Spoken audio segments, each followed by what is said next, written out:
Το μυστικό ταξίδι, υπερβαίνοντας τις ψευδαισθήσεις για να ανακαλύψετε την αληθινή πραγματικότητα.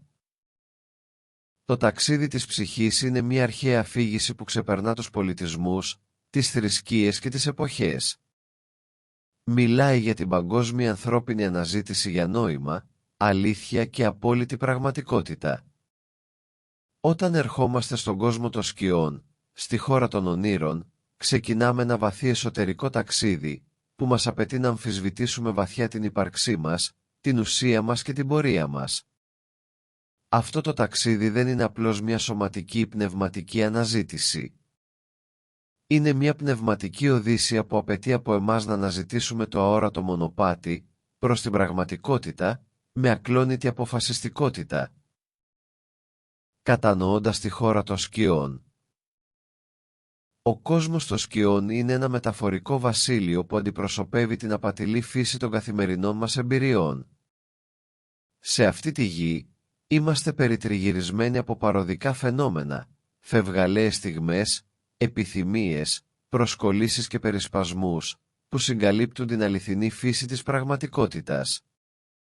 Είναι εύκολο να χαθεί σε αυτές τις σκιές, παρεξηγώντας τις γεουσιαστικές αλήθειες. Εδώ προκύπτουν τα θεμελιώδη ερωτήματα. Ποιοι είμαστε? Τι είμαστε?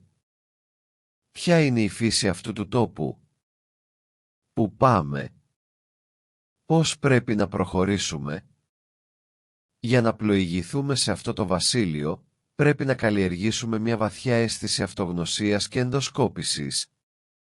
Είναι απαραίτητο να διακρίνουμε ανάμεσα στο επιφανειακό και το βαθύ, το εφήμερο και το αιώνιο.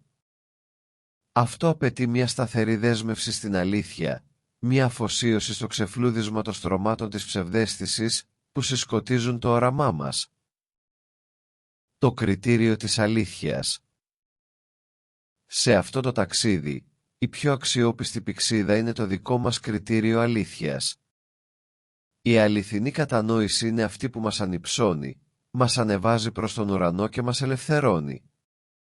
Το ψέμα, από την άλλη, μας δένει με τη γη, κρατώντας μας παγιδευμένους στον ιστό της άγνοιας και της ψευδαίσθησης. Για να φτάσουμε στη χώρα της αλήθειας, πρέπει να καλλιεργήσουμε μια εσωτερική διάκριση που μας οδηγεί στο λαβύρινθο της παραπληροφόρησης και της εξαπάτησης. Αυτό το ταξίδι απαιτεί να εμπιστευόμαστε την εσωτερική μας σοφία και διαίσθηση. Οι φωνές των άλλων, συχνά καλοπροαίρετες, μπορεί να μας παραπλανήσουν. Επομένως, πρέπει να ακούσουμε την ήσυχη, επίμονη φωνή μέσα μας που γνωρίζει το δρόμο προς τα εμπρός. Αυτή η φωνή είναι η εσωτερική μας πυξίδα, που μας δείχνει προς την απόλυτη αλήθεια. Διασχίζοντας τη θάλασσα της άγνοιας. Η θάλασσα της άγνοιας αντιπροσωπεύει την απέραντη έκταση της σύγχυσης και της παρεξήγησης που μας χωρίζει από τη χώρα της αλήθειας. Για να διασχίσουμε αυτή τη θάλασσα, πρέπει να πάρουμε μια συνειδητή απόφαση να αναλάβουμε το ταξίδι. Απαιτεί μια δέσμευση για να αφήσουμε την ιδέα ότι ο κόσμος των φαινομένων είναι πραγματικός. Αυτές είναι απλές σκιές, προσωρινές και μη ουσιαστικές, που καλύπτουν τη βαθύτερη πραγματικότητα που κρύβεται από κάτω. Για να προχωρήσουμε, πρέπει να απελευθερώσουμε τις επιθυμίες και τις προσκολήσεις μας. Αυτές είναι οι άγκυρες που μας κρατούν πίσω, εμποδίζοντάς μας να προχωρήσουμε προς τη φώτιση.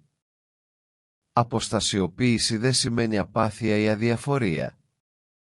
Μάλλον, είναι μια απελευθέρωση από την καταναγκαστική σύλληψη που χαρακτηρίζει την αλληλεπίδρασή μας με τον κόσμο των σκιών.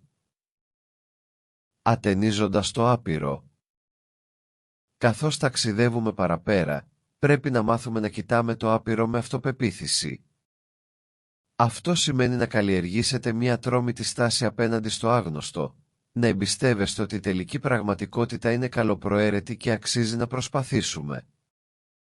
Ο σκοπός μας, ο απόλυτος προορισμός μας, είναι το μόνο πράγμα αληθινής αξίας. Όλα τα άλλα είναι παροδικά και τελικά ασήμαντα. Το να κρατάμε το πηδάλιο της καρδιάς μας πάντα στραμμένο προς το υπέρτατο, σημαίνει να διατηρούμε σταθερή εστίαση στους πνευματικούς μας στόχους. Δεν πρέπει να λυπόμαστε για τα πράγματα που αφήνουμε πίσω, γιατί είναι απλώς ψευδαισθήσεις που μας αποσπούν την προσοχή από την αληθινή μας πορεία. Η πραγματική απώλεια είναι να μην φτάσουμε στον προορισμό μας, να μην συνειδητοποιήσουμε την πραγματική μας φύση. Όλες οι άλλες απώλειες είναι ασήμαντες σε σύγκριση. Το μονοπάτι προς τη στερεά πραγματικότητα. Το ταξίδι μέσα από την ομίχλη του ονείρου στη στέρεη πραγματικότητα είναι στρωμένο με προσοχή, εγρήγορση, δουλειά, ταπεινοφροσύνη και επιμονή. Αυτές οι αρετές είναι τα εργαλεία που μας βοηθούν να περιηγηθούμε στο λαβύρινθο των ψευδαισθήσεων και μας οδηγούν στο σταθερό έδαφος της αληθινής πραγματικότητας. Η προσοχή είναι η πρακτική της ενσυνειδητότητας, να είμαστε πλήρως παρόντες σε κάθε στιγμή και να έχουμε επίγνωση των λεπτοτήτων των εμπειριών μας. Η επαγρύπνηση είναι η συνεχής επαγρύπνηση ενάντια στις παγίδες της άγνοιας και της ψευδαίσθησης. Η εργασία είναι η επιμελής προσπάθεια που καταβάλουμε στις πνευματικές μας πρακτικές, είτε είναι διαλογισμός, περισυλλογή ή υπηρεσία. Ταπεινοφροσύνη είναι η αναγνώριση των περιορισμών μας και η προθυμία να μάθουμε και να αναπτυχθούμε. Η επιμονή είναι η ακλόνητη αποφασιστικότητα να συνεχίσουμε το ταξίδι, ανεξάρτητα από τα εμπόδια που συναντάμε. Η στιγμή της πραγματοποίησης. Όταν τελικά συνειδητοποιούμε ότι το ταξίδι είναι μια διαδικασία απόρριψης των ψευδαισθήσεών μας, καταλαβαίνουμε βαθιά, ήμασταν πάντα εδώ. Ο προορισμός δεν είναι μια μακρινή χώρα, αλλά μια κατάσταση ύπαρξης, μια αναγνώριση της αληθινής μας φύσης. Οι ψευδαισθήσεις εξαφανίζονται και νιώθουμε μια βαθιά αίσθηση άφιξης.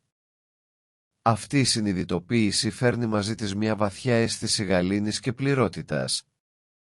Συμπερασματικά, το μυστικιστικό ταξίδι είναι μια μεταμορφωτική διαδικασία που μας οδηγεί πέρα από τις σκιές της ψευδαίσθησης στη συμπαγή πραγματικότητα της αληθινής μας φύσης. Απαιτεί βαθιά ενδοσκόπηση, ακλόνητη αποφασιστικότητα και δέσμευση στην αλήθεια. Αφήνοντας τις προσκολήσεις και τις επιθυμίες μας και καλλιεργώντας αρετές όπως η προσοχή, η επαγρύπνηση, η εργασία, η ταπεινοφροσύνη και η επιμονή, μπορούμε να πλοηγηθούμε στη θάλασσα της άγνοιας και να φτάσουμε στη χώρα της αλήθειας. Σε αυτή την άφιξη, ανακαλύπτουμε ότι ήμασταν πάντα εδώ, παρουσία του άπειρου, όπου εδρεύει η αληθινή πραγματικότητα.